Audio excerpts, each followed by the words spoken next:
The reason why general impression in the world is spirituality means for those who are over 72. There are only few candidates here. Is because of the lifeless nature of what it is.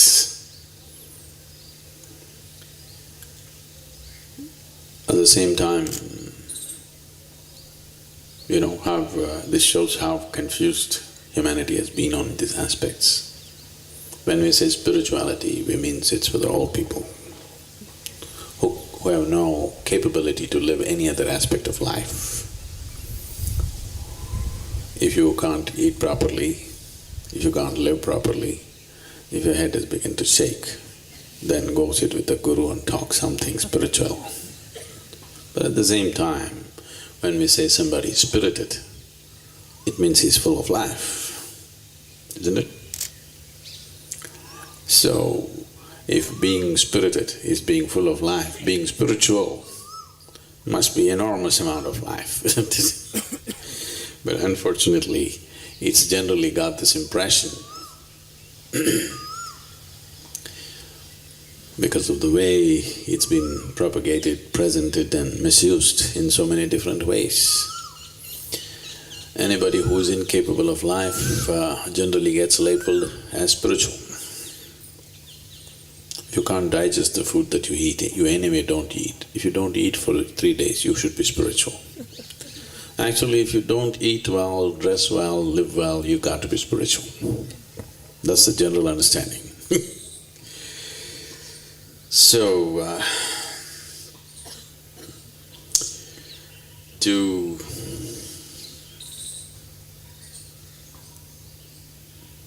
we must drop the word spirituality. People, all of you should drop this idea, I am on a spiritual path. There is nobody, no human being who's not interested in life. If it's not working for him right now, he says he's not interested. But if it begins to work a little bit, he's interested, isn't it? Yes, things go bad. Today he says he's not interested. Tomorrow, if you show him a little hope, things may turn out well, suddenly he's interested.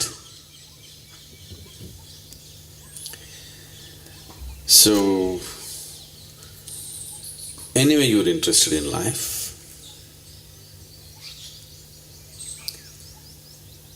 you better be interested in it totally. You better be involved in it totally and absolutely, otherwise life will torture you. Either you must be fully alive or you must be dead. The in-between is torturous, isn't it? Have you dissected frogs and cockroaches in the laboratory? Have you? How many of you have done this?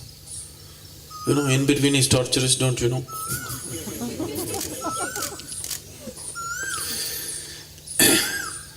One part is working, another part is not working, is always torturous, isn't it? So people should not wait for life to become torturous and then try to become fully alive. Spiritual process means you are alive in all dimensions, not just in the physical dimension. Everything in you is absolutely, fully alive, lit up. If this doesn't happen, one way or the other, life will become torture. Nothing need to go wrong. In fact, if everything goes right, it becomes much more torturous rather than being something wrong. Because if something is wrong, you'll be fighting to fix it. It'll keep you busy. If everything is perfectly right with your life, you will become even more sick than something being wrong. Don't you see that? When everything is right, people are far more sick and suffering. Then something is wrong means it becomes a challenge, you want to fix it. Most people cannot remain mentally healthy if you fix everything for them in their life, really. Just every aspect of their life, you fix it perfectly and give it to them, 60–70% of the population will become psychologically ill. Right now they're staying healthy because they're fighting for something. They got some cause going.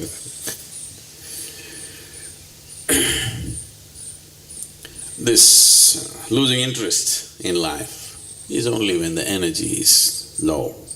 When you feel low like this, you go, enough, it's all right, what? That little burst of energy inside of you, you're interested. When you're keeping only parts of your life alive and try to fix it with outside support, this is how life will be. If something on the outside collapses today, you want to die. Because staying half alive is a very difficult thing to do. It's a very torturous thing to do. Only your physical body is alive. Only a part of your mind is alive. This is how most people are living. To be spiritual means everything in you is alive, absolutely. Now there is no choice about being alive or being dead, should I live, to be, not to be. To be or not to be is supposed to be a very intelligent question. It always sounded as the dumbest question to me. One who has not tasted life, one who knows only life by thought, only in his mind such questions will come. If you're alive to your fullest extent, to be, not to be will never come, because whatever happens you will be. Even if you jump into the Hogli, you still be. So, spiritual process is not for the dead or the dying. It's for those who are alive and who wants to become fully alive, absolutely alive, to be alive in all dimensions of who you are. If this doesn't happen, life will torture you in so many ways. It doesn't matter what you fix. It doesn't matter you fix up your finances, it doesn't matter you have insured relationships around you. Insured relationships are always torture anyway. Whatever you fix in your life, still life will torture you because you're half alive. So this idea we have to remove from the world that spirituality is for the dying. It's for the living. Nobody is dying. Everybody is living. You can either live with the body or without the body. Really. You can either live with what you have picked up from this planet, or you can live without it, but you're still living. So there are no dying ones on the planet. There are only living ones. Some people are preparing to pay back their loan that they gathered from Mother Earth. Some people are trying to hold it for some more time. But you never know when she'll collect it anyway.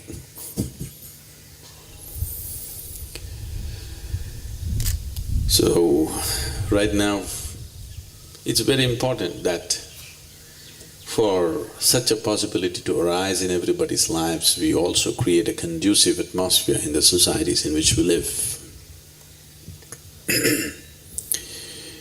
Why spiritual processes flourished in this part of the world is essentially because we created a situation where every human being could do what he wants. You need to understand this. This is the only culture which enshrined liberty and freedom as the highest goals of life. Once you're born in India, your goal is mukti. Not God, not heaven. Your goal is mukti. Today we are going about talking as if the idea of liberation, the idea of freedom came to us from elsewhere, but it is not so. For thousands of years, we have always held this as the highest goal in our life. God is not important. God is just a stepping stone. Your mukti is important. Is that so? They've always told you this. Either with God or without God, you get there to a state of absolute freedom.